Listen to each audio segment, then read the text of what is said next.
आनुवंशिकता, आनुवंशिकता और उद्व विकास, उद्व विकास। आज हमको दो लक्षणों के बारे में पढ़ना है।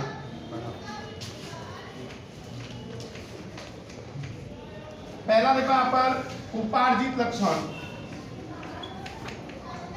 उपार्जित लक्षण, और दूसरा आता है आनुवंशिक लक्षण, आनुवंशिक लक्षण। उपार्जित लक्षण और आनुवंशिक लक्षण। उपार्जित लक्षण किसको कहते हैं? जिन लक्षणों का विकास, जिन लक्षणों का विकास विकास सजीवों में, सजीवों में वातावरण की प्रतिक्रिया के कारण, वातावरण की प्रतिक्रिया के कारण होता है, होता है। उन लक्षणों को, उन लक्षणों को उपार्जित लक्षण कहते हैं। क्या बोलते हैं? उपार्जित लक्षण कहते हैं। यहाँ पर देखो, जिन लक्षणों का विकास सजीवों में किसके कारण होता है? वातावरण की प्रतिक्रिया के कारण होता है। उन लक्षणों को हम क्या बोलते हैं? उपार्जित लक्षण। अच्छा, उपार्जित लक्षण जो होते हैं वो आनुवंशिक नहीं होते, आनुवंशिक नहीं होते, यानी पूर्वज से नहीं मिलते और जन्म से नहीं होते, जन्म से नहीं होते, यानी पूर्वज से भी नहीं मिलते और जन्म से भी होते हैं। ये किससे मिलते हैं? तुम कैसे लोगों के बीच में रहते हो उनके आधार पर, या कैसे माहौल में रहते हो, बराबर उसके आधार पर ये लक्षण तुम्हारे अंदर आते हैं।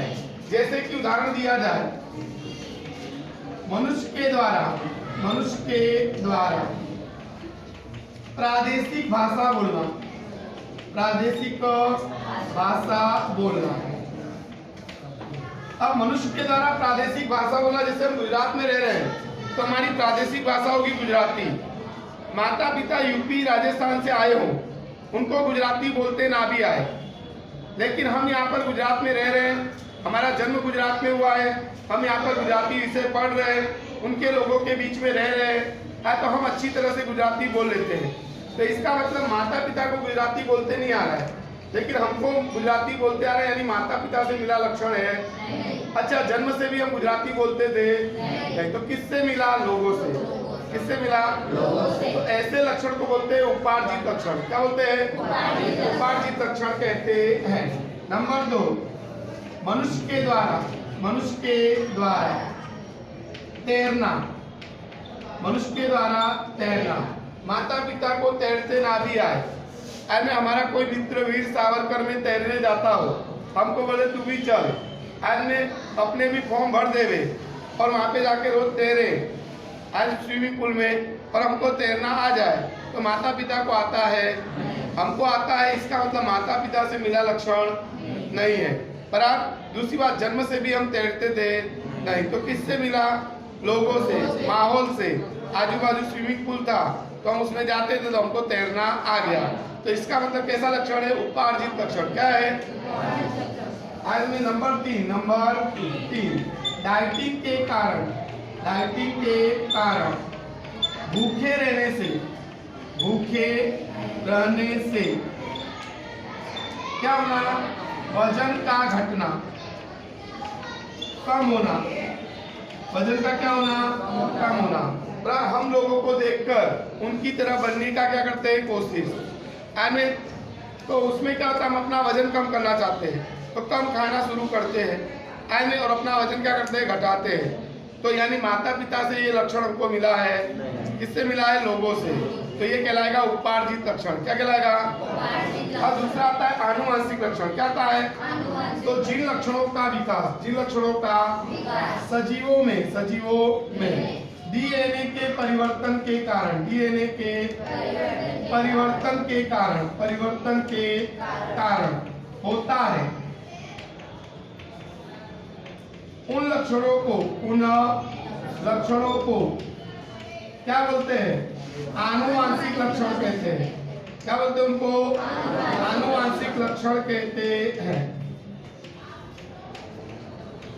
जिन लक्षणों का विकास सजीवों में डीएनए के परिवर्तन के कारण होता है उन लक्षणों को हम क्या बोलते हैं? आनुवांशिक लक्षण। क्या बोलते हैं? आनुवांशिक लक्षण कहते हैं। अब आनुवांशिक जो लक्षण होते हैं वो आनुवांशिक होते हैं, यानी पूर्वज से मिलते हैं। किससे मिलते हैं? पूर्वज से मिलते हैं। दूसरी बात क्या होता है? जन्म से होते हैं। कैसे होते हैं? जन्म से होते हैं। तो ऐसे लक्षणों को हम क्या बोलते हैं? आनुवांशिक लक्षण। क्या बोलते हैं ऐसे लक्षणों को? जैसे उदाहरण दिया जाए कि माता पिता के आंख का रंग क्या हो? काला हो। माता पिता के आंख का रंग क्या हो? काला हो। और संतान की आंख का रंग जन्म से क्या हो? भूरा। तो भूरी आंख जन्म से है। अब इसका मतलब जन्म से है, तो इसका मतलब ये वातावरण ने कोई इफेक्ट किया है?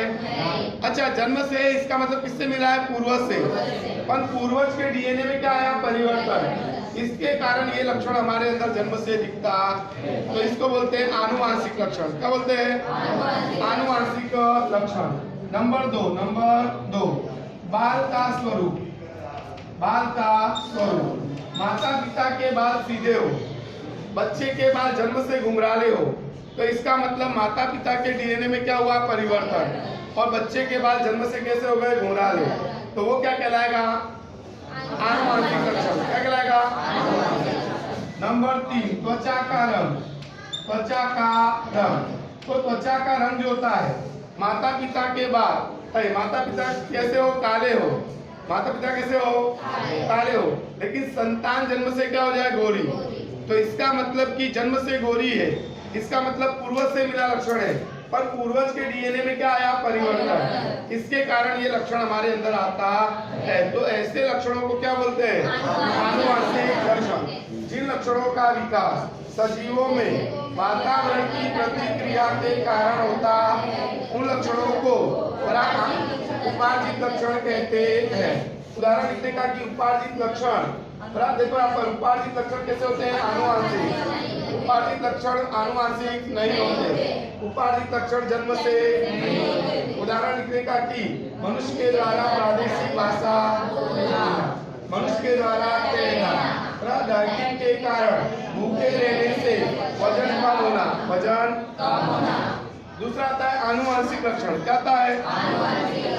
जिन लक्षणों का विकास सजीवों में डीएनए के परिवर्तन के कारण होता है उन लक्षणों को आनुवांशिक लक्षण कहते हैं। क्या होते हैं? आनुवांशिक लक्षण क्या होते हैं? आनुवांशिक होते हैं। क्या होते हैं? और जन्म से होते हैं। कैसे होते हैं? यानी पूर्वज से मिलते हैं और जन्म से होते हैं, इसलिए इनको बोलते हैं आनुवांशिक लक्षण। क्या बोलते हैं? जैसे मैंने बताया उदाहरण के तौर पर माता पिता के आंख का रंग क्या हो? और संतान के आंख का रंग जन्म से क्या हो? भूरा हो। तो उसको हम क्या बोलते हैं? बाल का स्वरूप, त्वचा का रंग, ये सब कैसे लक्षण है? आनुवांशिक लक्षण है। इसी प्रकार से हम 2 अंगों के बारे में पढ़ेंगे। किसके बारे में? 2 अंगों के बारे में। 2 अंग के बारे में पढ़ना है। पहला अंग है समजात अंग। दूसरा है समरूप अंग। देखो यहाँ पर समजात अंग और समरूप अंग, ये दोनों में से एक प्रश्न हर साल आता ही है। जो मैंने इसके पहले बताया लक्षण वाला, उसमें से भी प्रश्न आता है। तो समजात अंग को हम क्या बोलते हैं? 2 और नाम से जानते हैं। एक सममूलक अंग भी बोलते हैं। क्या बोलते हैं इसको? सममूलक अंग। और दूसरा होता है क्या? तो दूसरा होता है रचना सदृश्य अंग। इन 2 नाम से और जानते हैं। अच्छा, इस पर से आपको परिभाषा लिखते भाई। रचना यानी रचना, स यानी समान, और दृश्य यानी दिखने में, और अंग यानी अंग। ऐसे अंग जो रचना और उत्पत्ति की दृष्टि से क्या करते हो? समानता दर्शाते हो। क्या करते हो? समानता दर्शाते हो, परंतु भिन्न भिन्न कार्य करते हो। क्या करते हो? कार्य करते हो। तो ऐसे अंगों को समजात अंग कहते हैं। तो लिखने का रचना उत्पत्ति की दृष्टि से समानता दर्शाने वाले, क्या करने वाले हैं, परंतु भिन्न भिन्न कार्य करने वाले अंगों को समजात अंग कहते हैं अथवा सममूलक अंग कहते हैं अथवा तो रचना सदृश्य अंग कहते हैं। अब उदाहरण देखोगे ज्यादा समझ में आएगा। मनुष्य का हाथ, मनुष्य का हाथ। नंबर 2, पक्षी का पंख, पक्षी का पंख। नंबर 3, मछली का मीन पक्ष, मछली का मीन पक्ष। नंबर 4, मेढक का अग्र उपांग, अग्र यानी आगे के, उपांग यानी पैर, अग्र उपांग। 5वां, छिपकली का अग्र उपांग, अग्र उपांग। तो ये सारे अंग एक ही जगह से निकले हैं, यानी उत्पत्ति कहां से हुई है, एक ही जगह से। जहां से हमारे अंदर हाथ निकलता है वहीं से पक्षी के अंदर क्या निकलता है, पांव, और मछली के अंदर मीन पक्ष, और मेढक के अंदर आगे के पांव, और छिपकली के अंदर आगे के पांव। यानी रचना एक ही जगह से, यानी उत्पत्ति कहां से हुई है, एक ही जगह से। अच्छा, इनकी अंतस्थ रचना, अंतस्थ रचना यानी हड्डियों की रचना अगर देखी जाए तो कैसी होती है, समान। कैसी है, समान। तो अंतस्थ रचना भी क्या है, समान है, एक ही जगह से निकले हैं, और रचना भी क्या है, समान है, परंतु कार्य कैसा करते हैं, अलग अलग। मनुष्य का हाथ उठाने, बैठाने, मारने के काम में आता है। आगे में पक्षी का पंख उड़ने के काम में आता है, मछली का मीन पर तैरने के काम में आता है, मेढक का अग्र उपांग रंग कूदने के काम में आता है, और छिपकली का अग्र उपांग चिपक कर चढ़ने के काम में आता है। तो कार्य सबके क्या है, अलग अलग। अच्छा, रचना और उत्पत्ति सबकी क्या है, समान। तो ऐसे अंगों को समजात अंग कहते हैं। अच्छा, इनकी रचना उत्पत्ति समान है, यानी हजारों वर्ष पहले इनके पूर्वज भी समान होने चाहिए। तो ये उत्क्रांति के दस्तावेज प्रस्तुत करते हैं, उत्क्रांति के दस्तावेज प्रस्तुत करते हैं, यानी कि ये ऐसा बताते हैं कि इनके हजारों वर्ष पहले पूर्वज भी समान होने चाहिए। तो लिखने का रचना उत्पत्ति की दृष्टि से समानता दर्शाने वाले परंतु भिन्न भिन्न कार्य करने वाले अंगों को क्या बोलते हैं, समजात अंग कहते हैं अथवा सममूलक अंग कहते हैं अथवा तो रचना सदृश्य अंग कहते हैं। मनुष्य का हाथ, पक्षी का पंख, मछली का मीन पक्ष, मेढक का और छिपकली का अग्र उपांग। अब आता है समरूपण। क्या आता है, तो देखो यहाँ पर समरूपण को कार्य सदृश्य अंग भी कहते हैं। क्या बोलते हैं, कार्य सदृश्य अंग। तो कार्य यानी कार्य, स यानी समान, और दृश्य यानी दिखने में, और अंग यानी अंग। यानी इस बार कार्य में क्या करते हो, समानता दर्शाते हो। कार्य में क्या करते हो, परंतु रचना और उत्पत्ति क्या हो, अलग अलग। तो रचना और उत्पत्ति की दृष्टि से क्या करते हो, भिन्नता दर्शाते हो। क्या दर्शाते हो, तो ऐसे अंगों को समरूपण अथवा कार्य सदृश्य अंग कहते हैं। क्या बोलते हैं इसको, समरूपण अथवा कार्य सदृश्य अंग कहते हैं। तो कार्य की दृष्टि से समानता दर्शाने वाले परंतु रचना और उत्पत्ति की दृष्टि से भिन्नता दर्शाने वाले अंगों को समरूपण अथवा कार्य सदृश्य अंग कहते हैं। उदाहरण देखा जाए तो पक्षी का पंख, पक्षी का पंख, और तितली का पंख, तितली का पंख। अब देखो, पक्षी का पंख कुछ ऐसा होता है, ऐसा, और तितली का पंख ऐसा होता है। तो दोनों की रचना क्या है, अलग अलग। अच्छा, दोनों की उत्पत्ति भी अलग अलग जगह से हुई है। पक्षी का पंख साइड से निकलता है और तितली का पंख पीठ से निकलता है।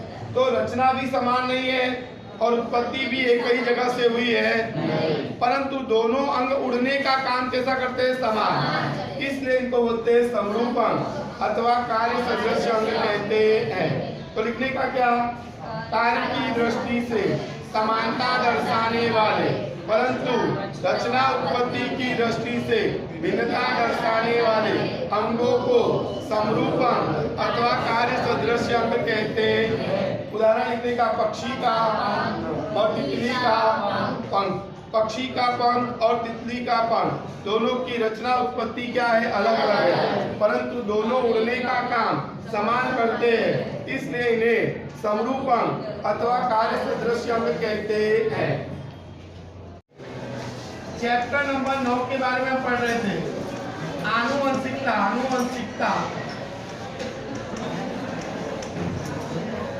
आनुवंशिकता और उद्भव विकास। आनुवंशिकता और उद्भव विकास। तो देखो यहाँ पर कल हमने पढ़ा था टॉपिक कौन सा? अश्मी, और रिसेस हो गई थी तो हम आज फिर से पढ़ लेंगे। अश्मी अथवा जीवाश्मी। अश्मी अथवा जीवाश्मी के बारे में हमको पढ़ना है। तो देखो यहाँ पर जीव प्लस अश्मी।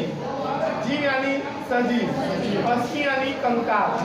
अश्मी यानी कंकाल, तो सजीव का कंकाल। तो देखो यहाँ पर इसकी परिभाषा लिखने की, भूतकाल में जीवित हो ऐसी वनस्पतियों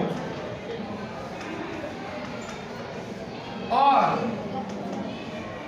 प्राणियों के मृत शरीर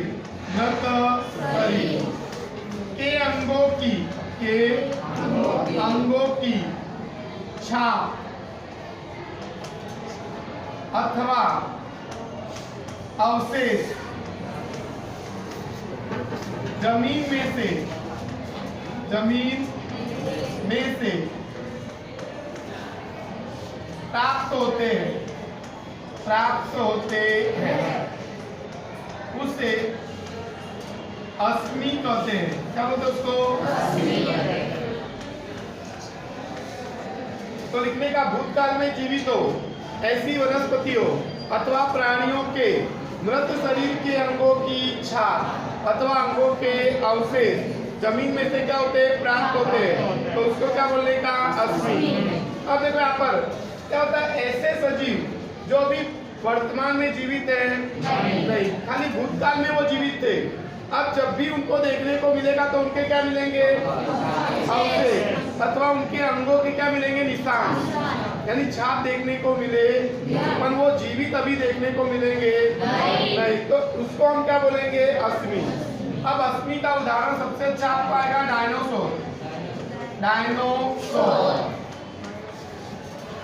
डायनासोर के बारे में बहुत सारी पिक्चर भी बन चुकी है, लेकिन अब डायनासोर देखने को मिलता है। अब जहाँ पर भी उसके देखने को मिलते हैं वहाँ पर उसके क्या देखने मिलते हैं? अवशेष, अथवा उसके क्या देखने को मिलते हैं? अंगों के छाप, तो इसलिए उसको हम क्या बोलेंगे? अश्मी। अब अश्मी बनता कैसे है? तो मृत वनस्पति अथवा प्राणियों के शरीर का क्या होता है? ऑक्सीजन, नमी और सूक्ष्म जीव के द्वारा सड़ने की क्या होती है? क्रिया। सड़ने की क्रिया होती है, और शरीर का संपूर्ण भाग सड़ता नहीं है, खाली चमड़ियां सड़ जाती है, त्वचा क्या होती है? सड़ जाती है, लेकिन जो हड्डियां हैं वो सड़ती नहीं है। तो शरीर का संपूर्ण भाग सड़ता नहीं है। जो भाग सड़ता नहीं है वो भाग अवशेष स्वरूप में जमीन में क्या होता है? रह जाता है, और जब जमीन को हम खोदते हैं तो वो अवशेष हमें प्राप्त होते हैं, और उसी को हम क्या बोलते हैं? अश्मी अथवा जीवाश्मी कहते हैं। अश्मी अथवा क्या बोलते हैं? जीवाश्मी कहते हैं। तो आपको लिखने का, मृत वनस्पति अथवा प्राणियों के शरीर का ऑक्सीजन, नमी और सूक्ष्म जीव के द्वारा सड़ने की क्या होती है? क्रिया। लेकिन शरीर का संपूर्ण भाग सड़ता नहीं है। जो भाग सड़ता नहीं है वो भाग अवशेष स्वरूप में जमीन में क्या होता है?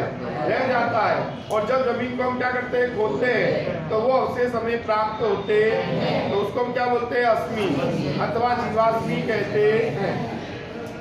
इसके अलावा इसका एक दो उदाहरण और भी याद रखो। एमोनाइट्स, ट्राइलोबाइट,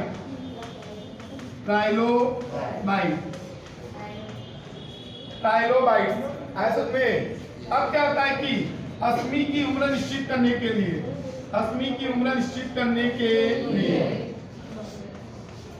फॉसिल डेटिंग पद्धति का उपयोग करते हैं। कौन सी? फॉसिल डेटिंग पद्धति का उपयोग किया जाता है। इस पद्धति में C14 रेडियो समस्थानिक की मात्रा पर से हम अश्मी की उम्र क्या करते हैं? निश्चित करते हैं। इसको जूनी किताब में बोलते थे कार्बन डेटिंग पद्धति। क्या बोलते थे? कार्बन डेटिंग पद्धति। सी यानी कार्बन की मदद से, कार्बन 14 की मदद से हम बताते थे कि यह अश्मी कितने साल जूना है। 50 साल, आज में 100 साल की 150 साल क्या है? पुराना है। तो किसके द्वारा बताते थे? कार्बन की मदद से। वो भी कौन सा कार्बन? C14 रेडियो समस्थानिक की मात्रा पर से बताया जाता था कि अश्मी कितने वर्ष जूना है, यानी अश्मी की उम्र निश्चित की जाती थी। तो इस पद्धति को क्या बोलते हैं? फॉसिल डेटिंग पद्धति। क्या बोलते हैं इसको? फॉसिल डेटिंग पद्धति। अगला हमारा है जंगली गोभी। क्या है? जंगली गोभी।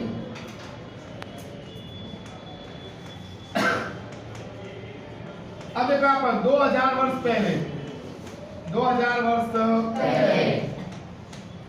जो मनुष्य थे, वो मनुष्य ये जंगली गोभी का उपयोग खाने में करते थे। किसमें करते थे? खाने में करते थे। तो लिखने का 2000 वर्ष पहले क्या करते थे? मनुष्य जंगली गोभी का उपयोग खाने में करते थे। किसमें करते थे? खाने में। अब क्या हुआ कि किसानों ने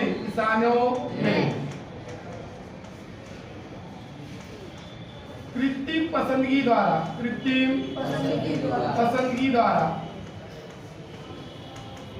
जंगली गोभी में से साग भाजी की 4 नई जाति को विकसित किया। क्या किया? साग भाजी की 4 नई जाति को क्या किया? विकसित किया। 2000 वर्ष पहले मनुष्य जंगली गोभी का उपयोग किसमें करते थे? अब क्या हुआ? किसानों ने कृत्रिम पसंदगी के द्वारा जंगली गोभी में से साग भाजी की 4 नई जाति को क्या किया? विकसित किया। कैसे किया? तो क्या किया? जंगली गोभी पर किसानों ने पुष्पों का रोककर ब्रोकोली नामक साग भाजी की नई जाति को विकसित किया। ब्रोकोली नामक साग भाजी की नई जाति को क्या किया? ये फूल गोभी जैसी होती है, लेकिन इसका जो फूल होता है ना वो हरा होता है। कैसा होता है? हरा। तो यानी किसमें से बना है? जंगली गोभी में से। किसमें से? जंगली गोभी में से। तो लिखने का किसानों ने जंगली गोभी पर क्या किया? पुष्पों का विकास रोककर ब्रोकोली नामक साग भाजी की नई जाति को विकसित किया। दूसरा क्या किया कि जंगली गोभी पर किसानों ने क्या किया? वन्य पुष्प का विकास करके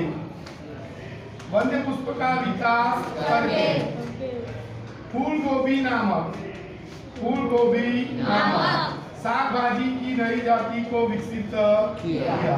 फूल गोभी में देखो तो फूल पत्तों से ढका होता है, पत्ते ऊपर से हटाते तब फूल देखने को मिलता है। तो जंगली गोभी में से उन्होंने क्या किया? वन्य पुष्प का, जंगली गोभी पर वन्य पुष्प का क्या करके विकास करके, वन्य पुष्प यानी बंद पुष्प, कैसे पुष्प का विकास करके फूल गोभी नामक साग भाजी की नई जाति को विकसित किया। नंबर 3, जंगली गोभी के फूले हुए भाग को पसंद करके क्या करके? पसंद करके गांठ गोभी नामक साग भाजी की नई जाति को विकसित किया। गांठ गोभी नामक साग भाजी की नई जाति को क्या किया? विकसित किया। यानी कि इसमें गांठ गोभी क्या होता है? पत्तों के बीच में ऐसा गोल सा गोभी जैसा होता है। आज में तो ये गांठ गोभी है। क्या है? गांठ गोभी नामक साग भाजी की नई जाति को क्या किया? विकसित किया। दूसरा क्या किया कि किसानों ने जंगली गोभी के चौड़े पत्तों को पसंद करके केल नामक साग भाजी की नई जाति को विकसित किया। केल नामक साग भाजी की नई जाति को क्या किया? विकसित किया। केल यानी एक प्रकार का केले का पत्ता जैसे चौड़ा होता है ना, ऐसे इसके भी पत्ते क्या होते हैं? चौड़े। एंड तो उसको कौन सा नाम दिया? केल। क्या नाम दिया? केल नामक साग भाजी की नई जाति को विकसित किया। तो किसानों ने क्या किया? तो लिखने का 2000 वर्ष पहले मनुष्य जो थे वो जंगली गोभी का उपयोग खाने में करते थे। किसमें करते थे? खाने में। फिर क्या किया? किसानों ने जंगली गोभी में से कृत्रिम पसंदगी के साग भाजी की 4 नई जातियों को विकसित किया। नंबर 1, जंगली गोभी पर किसानों ने पुष्पों का विकास क्या करके रोककर ब्रोकोली नामक साग भाजी की नई जाति को विकसित किया। नंबर 2, जंगली गोभी पर किसानों ने वन्य पुष्प का विकास करके, किसका? विकास करके फूल गोभी नामक साग भाजी की नई जाति को विकसित किया। नंबर 3, जंगली गोभी पर किसानों ने जंगली गोभी के फूले हुए भागों को क्या करके? पसंद करके जंगली गोभी के फूले हुए भाग को पसंद करके किसानों ने गांठ गोभी नामक साग भाजी की नई जाति को विकसित किया। फिर क्या किया कि जंगली गोभी के चौड़े पत्तों को पसंद करके किसानों ने केल नामक साग भाजी की नई जाति को विकसित किया। तो इस प्रकार जंगली गोभी में से किसानों ने कृत्रिम पसंदगी के द्वारा कितनी साग भाजी विकसित की? 4। नंबर 1 ब्रोकोली, नंबर 2 गोभी, नंबर 3 गांठ गोभी और नंबर 4 केल का ऊर्ध्व विकास। तो मानव जाति की उत्पत्ति जो है वो कहाँ से हुई? अफ्रीका से। कहाँ से हुई? तो मानव जाति की उत्पत्ति कहाँ से हुई है? अफ्रीका से। मानव के मूल उद्गम स्थान, मानव का मूल उद्गम स्थान कौन है? अफ्रीका। क्या है? अफ्रीका। अच्छा, मानव जाति के उद्गम चिन्ह यानी जननी का चिन्ह कहाँ पाए गए? अफ्रीका में। लक्षणों के चिन्ह कहाँ पाए गए? अफ्रीका में। तो मानव जाति की उत्पत्ति कहाँ से हुई है? अफ्रीका से। मानव जाति के जननी चिन्ह कहाँ पाए गए? अफ्रीका में। कहाँ पाए गए? अफ्रीका। अब कुछ लोग तो अफ्रीका में क्या हुए रहे और कुछ लोग अफ्रीका क्या किए? छोड़ दिए। अच्छा, ये अफ्रीका से समूह में अथवा अकेले स्थानांतरित हुए। समूह में अथवा क्या हो गए? अकेले स्थानांतरित हो गए। और अफ्रीका से पूर्व एशिया, दक्षिण एशिया, पश्चिम एशिया, यूरेशिया,